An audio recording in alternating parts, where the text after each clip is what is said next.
નમસ્કાર, ગુજરાત 7 ન્યૂઝમાં આપનું હાર્દિક સ્વાગત છે। અમદાવાદમાં આવેલા મેમનગરમાં મિસ્ટી સ્ટુડિયોમાં નવા વર્ષને આવકારવા માટે મિસ્ટી સ્ટુડિયોમાં નવા જૂના ગીતોનો પ્રોગ્રામ કરવામાં આવ્યો હતો।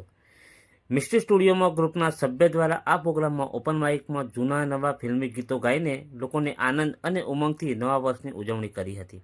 આ પ્રોગ્રામમાં ગાતા રહે મેરા દિલના એડમિન નિખિલભાઈ, પ્રણવભાઈ, કિશોરભાઈ, તેજસભાઈ, અમીબેન, કાશ્મીરાબેન અને ગ્રુપના સભ્યો લોકોએ ખૂબ જ સુંદર આયોજન કર્યું।